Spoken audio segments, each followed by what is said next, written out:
Hello, everyone. This is World Review with Ivo Daalder, a weekly look at news from around the world. Each week, I sit down with leading journalists and experts to break down what's happening in the world, why it mattered, and what comes next. It's Friday, January 16th, and yet another extraordinary week of news. So let's start with Iran. At the beginning of the week, things look grim. Having cut off the internet, reports emerge of large-scale shootings of protesters throughout the country.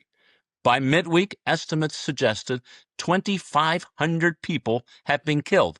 Some put the number even higher.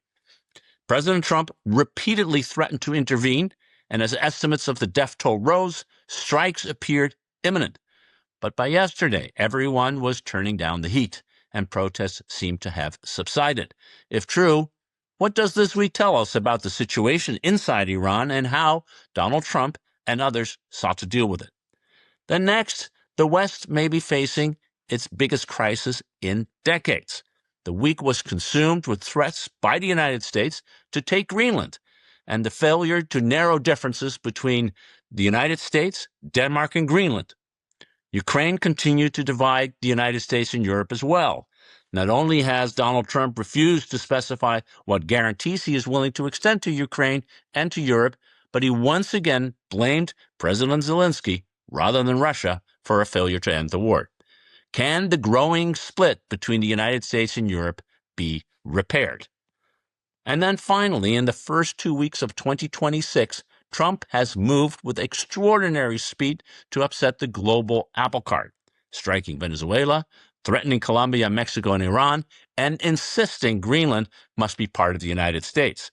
And then he also indicated that NATO is frankly worthless unless the United States is a member, which raises the question, who can stop Donald Trump? Here to discuss these issues are three reporters who cover these stories. Yasmin Abutaleb is the politics reporter with The Washington Post. She previously covered the White House under President Joe Biden and co-authored the New York Times #1 bestseller, Nightmare Scenario, Inside the Trump Administration, Response to the Pandemic That Changed History. Yasmin joins us from Washington. Great to see you, Ivo. Thank you. Gideon Rachman has been the chief foreign affairs columnist for the Financial Times for 20 years. Before then, he was a foreign correspondent for The Economist, and he is now the host of the Rachman Report, an FT podcast. Gideon joins us from London. Hi.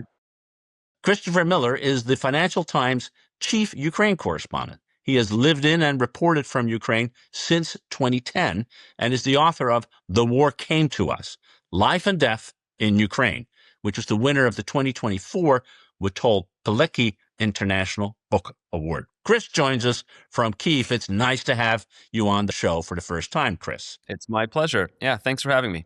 And I am joining from Patagonia. We're coming from all around the world this week. I wanted to start, Chris Miller, with you. Next week, President Trump will meet European leaders, including President Zelensky in Davos.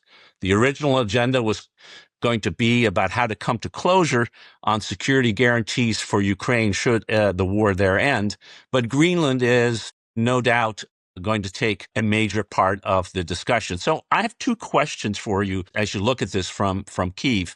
How close are we actually to defining the security guarantees in a way that are acceptable to Ukraine and to President Zelensky? And given the fissures in the transatlantic relationship, not just over Ukraine, but over so many other issues, now Greenland including, how much can Ukraine actually rely on the word of the U.S. president? Yeah, two big questions. Well, on the security guarantees, maybe that's the easier one to answer, even though what we know about them still is a bit vague. There's this, what began as a 28-point, very Russia-friendly, not so pro-Ukraine plan a few months ago has now been whittled down to a 20-point plan that the Ukrainians are very happy with. And I say 20 points because essentially the way Zelensky describes it to us in our briefings with him, there's this 20-point plan, which I say the Ukrainians are happy with. These are points that the Americans have said, yeah, more or less we can agree on pretty much your language on these things. It's like the return of Ukrainian children abducted by Russia, some of the easier things to agree on, language about the steps of what this plan is supposed to look like. There's four major sticking points that they've broken off that they're putting in separate documents. That being about NATO and where NATO comes in here, and these security guarantees. This what they're calling a prosperity plan, which is essentially how is Ukraine to be reconstructed after the war? Where's the money going to come from? Who's going to provide it? Those are the two big ones that they're still working on. And then the other is territory, what to do with the Donbass. Of course, Ukraine wants to not lose control of the areas that it still has under its control. So what they're going to be talking about, as Zelensky has told us, we have this new WhatsApp chat that the president likes to answer questions in now in lieu of face-to-face briefings. And so what he has said to us in a series of voice notes over the past couple of weeks is that on the security guarantees, they have a terms sheet now that his team has told me about as well in a little bit of detail. Essentially, they're looking to get Donald Trump to sign with President Zelensky, if they can, at Davos. If not, then he would like to go to Washington. Essentially, it's kind of in this... Gideon will remember because he was actually in Kiev with me when they were negotiating the U.S.-Ukraine minerals rights deal here. They want Trump to sign up to a term sheet first that says, okay, I guarantee to get guarantees, right? And here's what we will do with the tricky bits of security guarantees, those things like what kind of intelligence is the U.S. going to provide? What kind of assistance militarily are they going to provide? Where are the boots on the ground going to be? And whose boots, right? To be determined a little bit later. And by doing that, this kind of goes to your second question, is what Trump says credible, right? This is a way to get him to stick to an agreement and then part of this deal and a key point in this deal. The other thing they want to get signed is this economic agreement that will see, the reconstruction of Ukraine after the war, which a lot of people have criticized behind the scenes as kind of putting the cart before the horse here, right? Because they've got a peace deal that Russia is unlikely to sign up to and that's being negotiated, and they're already talking about a reconstruction plan as part of it, and nobody that I've spoken with truly believes that this plan is going to be approved by Russia. On your point regarding Trump's credibility, I mean, that is a big question over all of this, especially because, what Ukraine is, from the Ukrainian perspective, they're negotiating with Trump, who, oversees the country that essentially drives NATO, and they've put great faith in the United States in, negotiating a plan that they hope will be strong enough to dissuade Russia from not only, persuade it to end the war, but dissuade it from reinvading again, right? And here you have Trump now, through his actions in Venezuela, taking a sort of, might means right, tack, much like what Putin has done in Ukraine, and talking about annexing Greenland, which is also very similar in the Ukrainian minds, to what the Russians did in Crimea and what they have claimed to do in the occupied territories of southeastern Ukraine. And so, they really are fearful that, what Trump says is not going to be what Trump does or is willing to do in the future, which is why, they want these guarantees, and they want to get, Donald Trump's famous, Sharpie signature on as many documents as they possibly can.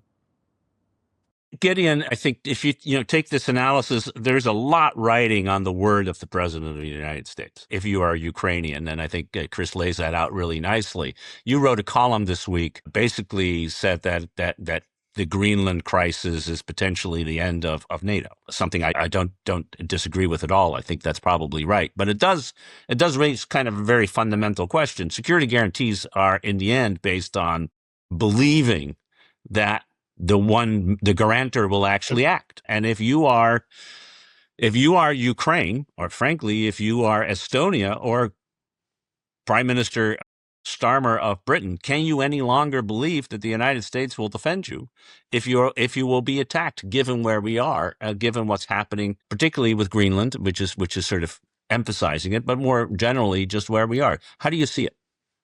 Yeah, no, I think you'd be very foolish to assume that Trump would stick by anything he signed. I mean, going right back to his business career, this is a guy who was notorious. A lot of people wouldn't do business with because he was so famous for being untrustworthy, violating his word, going bankrupt.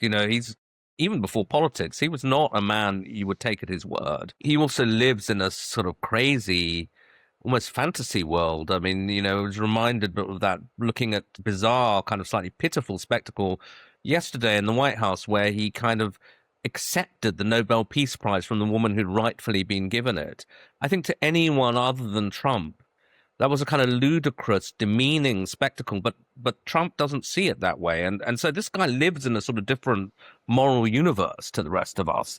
So no, you'd be insane to believe his security guarantees, I think. And the only logic that I can see behind it is that you might hope that it would still serve to deter Russia or somebody else, simply because it would be there in writing. And while you couldn't guarantee that America would act, you couldn't guarantee they wouldn't either. It would kind of depend on the circumstances. At least in theory, they would respond, and maybe they would. There'd be something there.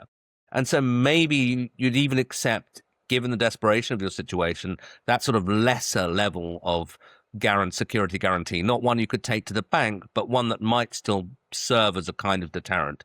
That's the only way I can think of about it. And actually, I don't know if we'll have time to discuss it, but I'm also not totally convinced, to put it mildly, by the British and French elements of this peace package. The so-called reassurance force doesn't sound that reassuring to me. There are not very many of them. We don't know where they're going to be. We don't know whether they'd have a mandate to fight, whether they would reassure anyone. I'm not sure at all. Well, and there is, I think, related to that is that the force will only be deployed if there is a guaranteed U.S. backstop, and presumably President Macron and Prime Minister Starmer have the same issue with regard to the credibility of the United States as President Zelensky may have. I mean, the whole thing is a slight sort of fantasy world, because, as Chris also pointed out, nobody believes that even if they agree this, the Russians will accept it. There's sort of layer of incredibility piled on layer of incredibility. This is all, I think I once called it, this is a massive effort to stroke Donald Trump's ego. It has very little to do with actually peace in Ukraine. Yasmin, I know you're now on the political side, and we'll come back to that in a minute, but you are also a keen observer of foreign policy and what's happening in Washington. What's striking is that Donald Trump has actually never said publicly that he is in favor of real security guarantees, other than at one point immediately after, I guess, the August summit between Putin and Trump. And as late as, what was it, yesterday in the Reuters interview, when asked who is to blame for why we don't have peace, he said it's Zelensky. Russia wants peace, but Zelensky.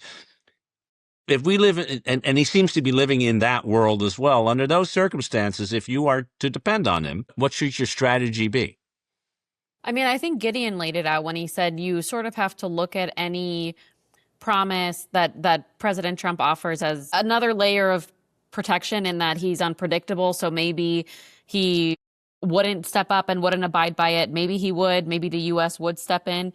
But I think the president has gone back and forth on Russia and Ukraine so many times. It's pretty clear he hoped through a series of high-profile summits and these meetings with a lot of pomp and circumstance, having Putin come to Alaska, meeting with Zelensky, that somehow he could resolve this. I think it's pretty clear a year into his presidency that the way he wants to conduct most of his foreign policy is through brute force. And when that doesn't work, he gets very frustrated and impatient.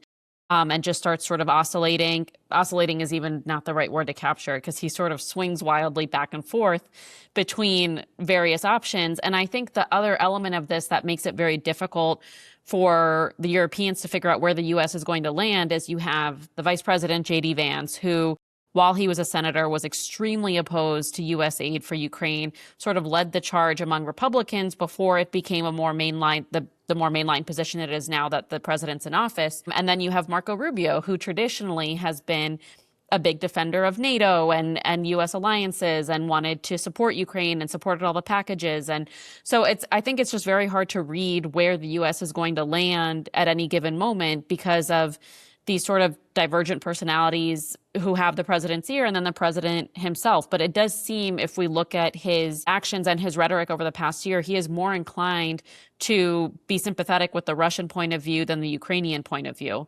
And of course, he berated Zelensky in the Oval Office. He never did that to Putin. Every time he's seen Putin publicly, he's lavished praise and, wanted to offend him in any way. He might say something afterwards, but really the most vicious rhetoric has been saved for Zelensky. Chris, let me come back to you for 1 minute, because I'm you talk to the president in your WhatsApp channel, but also to lots of other people there in Ukraine. And how are they interpreting what it is that they're engaged in? Are they engaged in a serious effort to find a formula to get to the end of the war? Or do they see this much more as an effort to not be blamed if the war does not end? Because they have gone the extra mile, but they really are trying to convince Trump that if there's a reason the war hasn't ended, you got to look in Moscow, not in Kyiv. This really is that sort of scenario of Zelensky trying to push a boulder up a mountain. I think Yasmin was being generous in saying that Trump was oscillating, in his position. I would argue that his position has always been that he is, he has an affinity toward Putin and he is more Russia friendly, and he has certainly been traditionally antagonistic to Ukrainians. I have been around here long enough to remember back in 2019, that the Ukrainians were sort of the root cause of his first impeachment, which he still holds against Zelensky and Ukraine. I spoke with and know very well all of the, former Trump administration officials like Kurt Volker and them who, told me behind closed doors what Donald Trump said about Ukrainians. And, that still sits with Zelensky and those who, remain in government, who were dealing with the Trump administration then. So there's, still a lot of animosity between the Trump administration and the president himself and Zelensky, which is why I think, from time to time, yeah, he goes out there and he says, Zelensky's, a strong guy, he's fighting a great battle, but then very easily just kind of goes right back into the who's the impediment to peace? It's Zelensky, right? Because ultimately, I think the Ukrainians are negotiating the best deal they possibly can, because if they can get him to agree to guarantees, right? And it can be ratified in the Ukrainian parliament and in Congress, right? They feel like they might have something to work with if they can actually secure a ceasefire and move toward a peace deal. But they're not under any illusions that that is actually going to happen, at least anytime soon. And what they're doing very clearly is trying to bring Trump onto their side, bending over backwards to show that they are not the impediment to peace. So much so that I've sent, just before our conversation here, 3 messages to our FT colleague, my editor, Ben Hall, messages that Zelensky put out just in the last 24 hours, saying explicitly, it is not Ukraine that is the impediment to peace. It is Russia that is standing in the way of peace. And then listing the numerous ways in which Russia has shown no interest in ending its war, but rather continuing it, not least through pounding the heck out of its energy infrastructure right now, which is why I'm sitting in an extremely cold apartment, fortunate to have power, but roughly 70% of a city of 4 million people are without power, without gas, without heat, and some without water in, sub-zero temperatures. Yeah, I think it's well to remember, to remind everyone that if Mr. Putin is in favor of peace, as the president of the United States keeps on claiming, he has a very strange way of showing it, and a way that the average Ukrainian is feeling in their bones, given the temperatures that you're feeling at the moment. A great conversation, but let's Gideon move on to our second topic. And just to remind our listeners, this is World Review with Ivo Daalder. We're joined by Chris Miller of the Financial Times, Yasmin Abu Talib of the Washington Post, and Gideon Rockman, also of the Financial Times. Gideon, Iran was supposed to be the next striking point for the president of the United States. He certainly threatened to use force with an accelerated level ever since the intervention in Venezuela. And we now see that the protests have ended. The internet blackout is still with us, so we're relying on very uncertain sources of information. And I guess the big question for us is, why did the protests and the government's response, more importantly, escalate to the level that apparently did, with thousands killed, which is the largest number killed since the very beginning of the 79, 80 revolution and takeover, when the new Islamic Republic took out and killed many people in the previous regime. Why did it happen, and why is the protest, has it stopped? And what role has the international community, including in particular the threat of force by President Trump, played in it? Well, I mean, I think that unfortunately, one of the kind of lessons we've can see from around the world is that repression is possible. If regimes are willing to kill enough people, the regime stays united. If you don't have a split in the security forces, or if the leadership doesn't kind of lose its nerve, and they can often get away with it. I mean, Chris is sitting in Ukraine. Well, nearby Belarus, we saw something similar where there were massive street protests, but with enough violence, the government was able to repress them. I think the only given that the regime does not appear yet to have cracked itself inside Iran, the only thing that might have changed the calculus would have been outside intervention, which Trump, indicated was on its way. I mean, he actually said help is on its way, and encouraged people to, storm buildings and take over institutions and so on. And he was in response to questions from journalists. He was saying, "Oh, I think he'll be very pleased by what I'm planning to do," all of that. But then obviously he got talked out of it, I suspect, because when he was walked through the military options and also the likely political aftermath, it was made clear to him that there wasn't a kind of neat Venezuela-style way of seizing the leader, claiming victory, and going home. That it would all be much, much messier than that. And so for now, America has stayed its hand, I suspect, for good. I mean, although they may be moving military assets into the region and preparing to strike at a point when they have more around. And one of the arguments, things that is meant to be being said, was that Gulf states and Israel were saying, well, look, we're not prepared yet for potential Iranian retaliation. But I'm not sure Saudi Arabia would ever really be in a position to totally protect themselves. So I think he seems to be talked out of it. And sadly, although, lots of caveats, it's a sort of deeply unpredictable situation and we don't fully understand what's going on and all of that. But it looks like for now, this kind of surge of hope inside Iran and from people, friends of Iran outside, that this brutal and deeply unpleasant regime might be in its last days. We may have to rethink that. Yes, I mean, take sort of 2 points that Gideon mentioned that I sort of want to weigh one against the other. One is the internal pressure on the United States not to do this. The military apparently said, we actually don't have the assets in the region that we would need in order to not only strike, but to deal with the aftermath, much of which was removed to the Caribbean. There's, for example, no aircraft carrier for the first time in a long time in this part of the world, because it was moved to the Caribbean. The CIA apparently said strikes are not going to create regime change if you want it. But there was also the external pressure that I think Gideon rightly puts to, including from Israel, saying, we're not really prepared for this aftermath. What do you think weighed most? Or was it just an accumulation of it all for the president to walk away, gladly pointing to the fact that the protests were now, and the killing had stopped, as he said, mainly because they killed so many people that the protesters went home. How do you see that, and what do you hear in Washington on those two factors? Well, I think the president is extremely reactive. It's not a traditional administration where he's going to the Situation Room and being walked through all his options and waiting for intelligence assessments. Because you saw he weighed in on the protests as soon as really unclear news reports began emerging about huge numbers of casualties from the protests and the regime cracking down over the weekend. And then him sort of jumping in saying, maybe we'll strike Iran. Probably one of the biggest pressure points was Israel appealing to the United States not to carry out a strike because they were not in position to defend against a potential retaliation.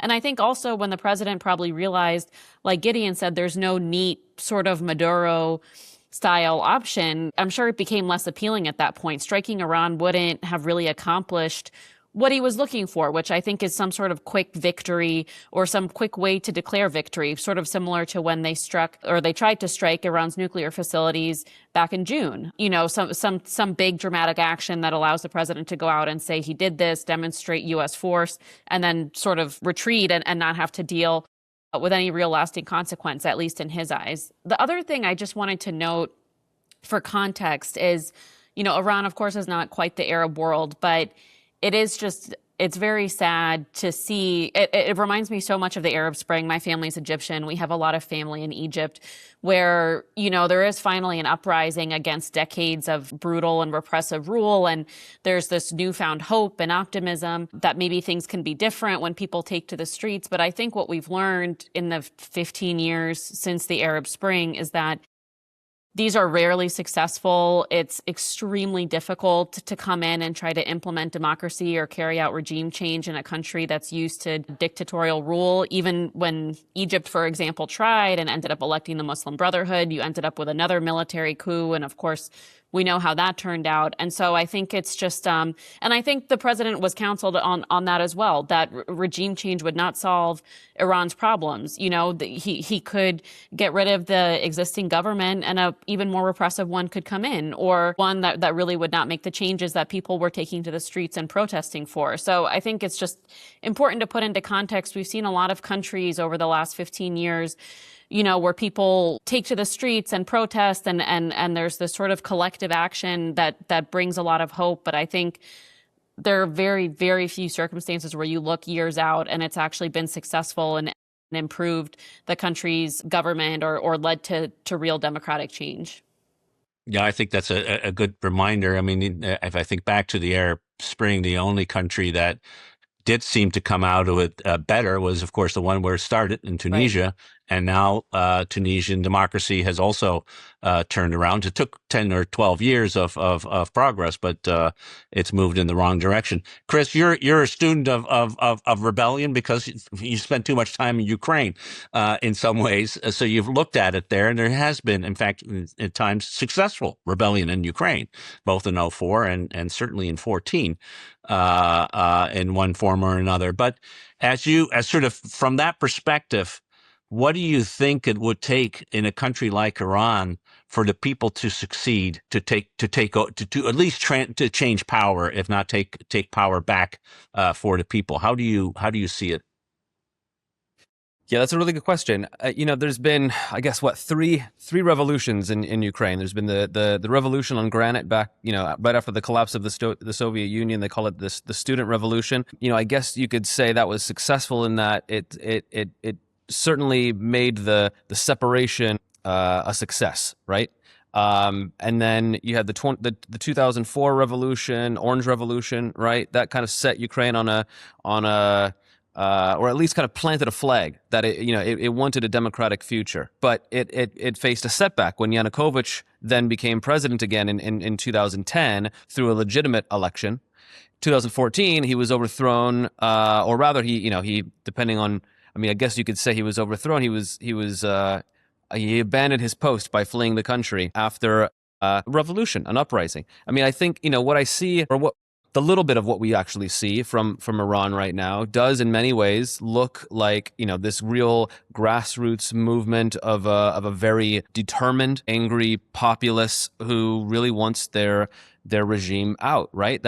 There are plenty of similarities with the Ukrainians there. I think for that to really take hold, there was a lot of outside, Western pressure on the government here and support for the uprising in Ukraine. It's probably harder for outsiders to support what's happening in Iran at the moment. I think what the Ukrainians had on the square on Maidan here was sort of not only a really organized protest and revolution, but kind of almost they had even started setting up their government ahead of time, right? And that's why when Yanukovych fled, they were very quick to set up a new government, to approve that in parliament. There was already these sort of mechanisms in place. I don't know to what extent that exists in Iran, because this has been a regime, right, that's been in place for much, much longer than the Yanukovych administration was in place. But I suppose if they were able to lay the groundwork for a smooth and speedy transition where, it doesn't allow time for the regime to pull back or to fracture this movement in some kind of way, then maybe this could take hold more quickly if they're able to force out the regime early on. I will say, just to add one little interesting bit, since I am here in Kiev, the Ukrainians are rooting for this because Iran has played such a big part in the war here and supported Russia, including with providing it the suicide drones that have wreaked havoc on the energy sector and the civilian population here. It was the Iranians that provided the technology and the knowledge to the Russians and how to build their own versions of those drones now. Zelensky over here saying, after Trump went in and abducted Maduro and brought him back to the U.S., well, you know how to do it. We know that the U.S. is capable. You know what to do next, right? Wink, wink, nudge, nudge, pointing in Russia's direction. So the Ukrainians are, sort of looking on and rooting on the Iranian uprising. It's fascinating. I think what's true with all these revolutions is they fail until they succeed. And perhaps actually the more spectacular the failure, and this is one of the most spectacular failures, certainly in terms of the number of people who were both out on the street to begin with, and then the number of people who were killed and shot as a result of that. That doesn't go away. The fear takes over for a while, but at some point it maybe come back. And there are other revolutions, whether it's in Nepal or in Bangladesh or other places where, and of course, Ukraine, as we have just mentioned, where they seem to have succeeded. But then there are places where they don't succeed, Belarus being one that Gideon mentioned. Yasmin, let me come back to you one time, and just for our listeners, this is World Review with Ivo Daalder. We are talking about Ukraine, we're talking about Iran, we're talking about American foreign policy with Chris Miller from the Financial Times, Yasmin Abu Talib of the Washington Post, and Gideon Rahman of the Financial Times. Yasmin, to you, I don't think I've seen a 16 days of a new year like we have seen when it comes to the President of the United States, in terms of the action when it comes to foreign policy and the use of force. Venezuela, the threats, we talked about it earlier on with regard to Colombia, Mexico, Greenland, of course, Iran, as we talked about. And at a time when the administration seemed to conclude that maybe it needed to focus the issues at home with affordability and the following opinion polls, etc., he's doubling down on foreign policy. And it seems, although his party, the nation, most countries around the world seem to say, hey, I don't think this is the smartest thing you're doing, he's unmoved. I mean, this is a president unbound. So there's this question of who can influence him? Who can take the lead and say, maybe, Mr. President, if you care about your future of the country, maybe you should change course. How do you see it? You look at politics from a whole variety of different perspectives. So help us understand what makes the guy tick and why no one seems to be able to stop him.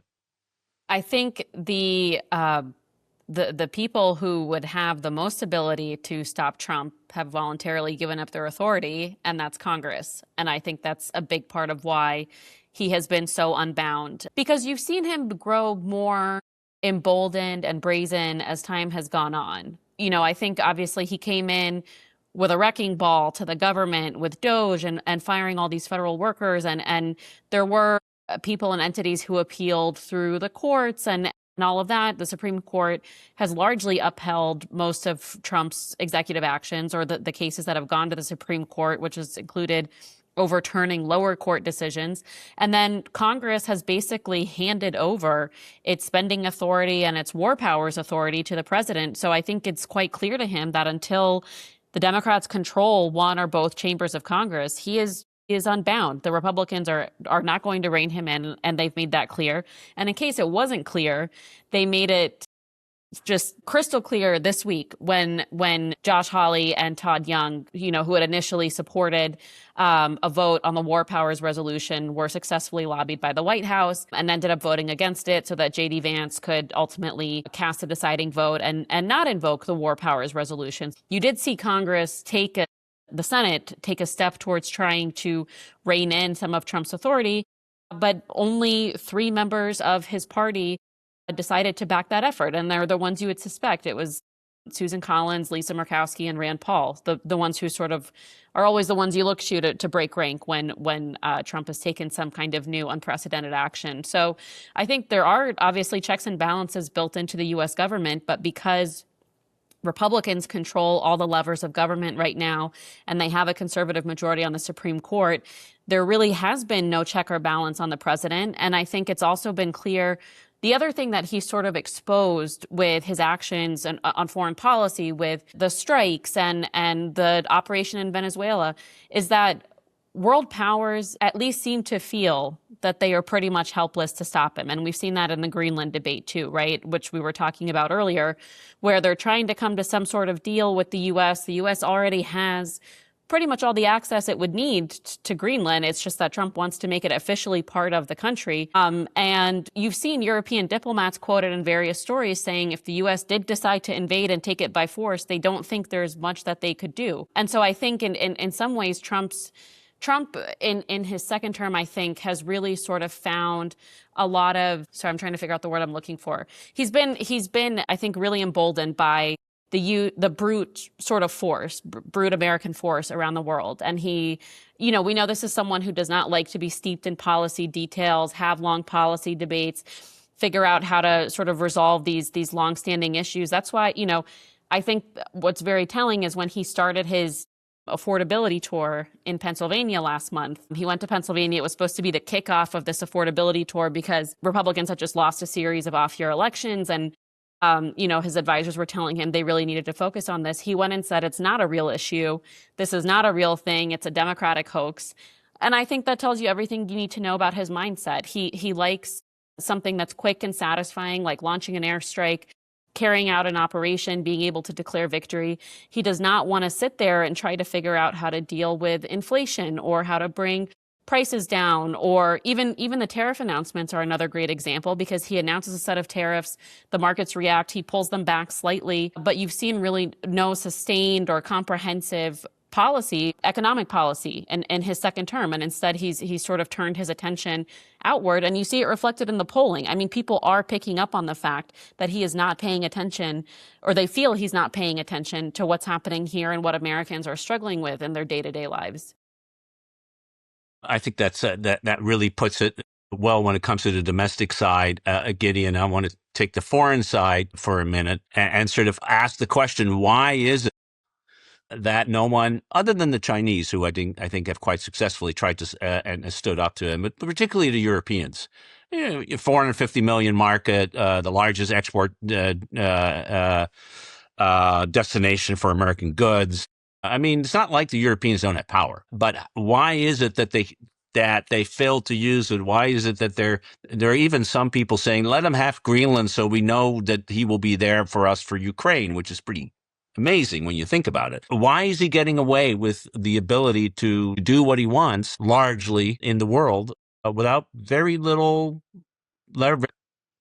I think speaking about Europe particularly, because I think 80 years of depending on the United States have created both mental habits and kind of real strategic dependencies that are very, very hard to unscramble. So people don't want to acknowledge what they're looking at. They will say, oh, well, maybe America has got legitimate security concerns in the Arctic. Maybe we can fob him off, because the alternative is to say, actually, America is no longer our protector, it's a predator. And the consequences of thinking that through are enormous. I mean, just in terms of fiscal consequences, France's debt is well over 100% of GDP. Britain is got no spare cash. And the costs of trying to replicate the kinds of security assets that America has in Europe, you'd probably have to have some kind of national service to build armies up again. If I think of my own country, our nuclear deterrent is not really independent. The missiles, the software is American. Would we suddenly not really have a nuclear deterrent if we broke with America? So I remember saying to a former head of the British intelligence service, I mean, it was not off the record, it was on my podcast.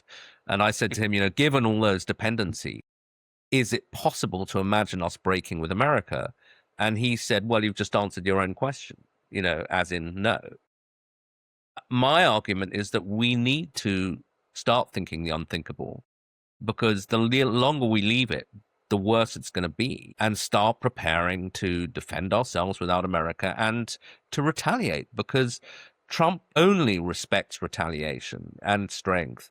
If you roll over, he just thinks, okay, next, So you've got to be able to punch back. And I think actually the signs are that MAGA backs off quite quickly when it gets pushed back. I mean, even the Brazilians, he mentioned the Chinese, and that is the prime example. But, when the Brazilians refused to release Bolsonaro, refused to back down on social media, the Americans kind of forgot about it for now. So I think the Europeans need a lot more courage. Yeah, I think that's a well argued point. And I mean, you need the courage you need in order to figure out how to deal with it, and it isn't there. And 80 years is a long time. Zelensky, just last point to Chris, to you. I mean, he does punch back, and then he regrets it, and then the Europeans come over and say, no, don't do that, be nice to them, and then he goes the other way, in some way. But how does you've talked to Zelensky? How does that relationship between those two leaders? I think you've emphasized rightly that Trump cares for the Russians, but sort of, can we learn lessons about how to win over Trump that are a little less deferential than we have seen from some Europeans?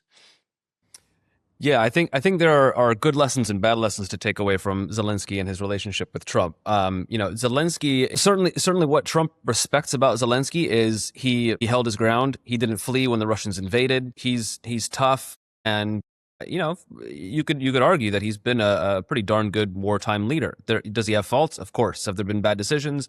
Definitely. His people trust him. He's overwhelmingly supported by the public. I think every world leader would be jealous and over the popularity numbers that Zelensky has, considering the situation. I think where one of Zelensky's own faults is that he's overconfident, and many of his aides have told me that as well, in thinking that he knows how to deal with Donald Trump because he's had a relationship with him since 2019.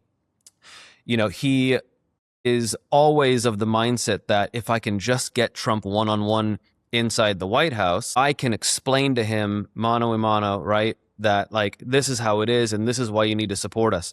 And that stubbornness and determination to just go to Washington and get it done is what led to the big Oval Office blow up that was darn near televised around the world and televised around the world in real time, and nearly cost him U.S. support. Right, he's managed to sort of claw that back and earn a little bit of respect from Trump, but he still is of that mindset. I know for a fact right now that he's having a discussion inside of his administration about whether or not he should go to Washington to try to get these security guarantees signed there with Trump, or whether they're going to discuss this and try to sign these documents in Davos. And a lot of people are saying, sir, let's just do everything in Davos where we have the support of the Europeans and we don't have to run the risk again of another bad meeting in Washington. Because it wasn't just one. It was the one in October did not go particularly well either, as we reported. Trump sort of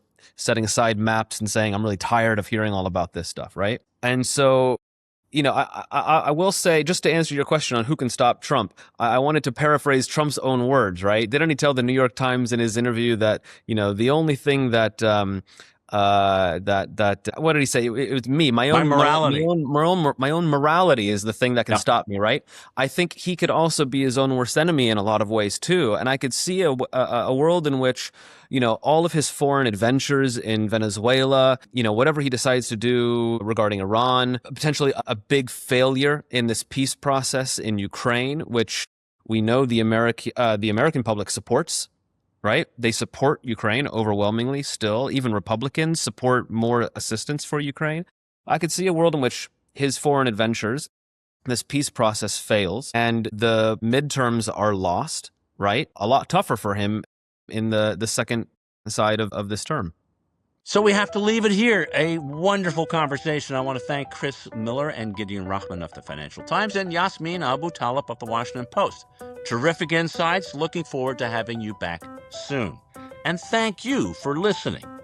World Review is a Belfer Center for Science and International Affairs podcast from Harvard's Kennedy School. This week's episode was produced by Tectonic Video. I am Ivo Daalder.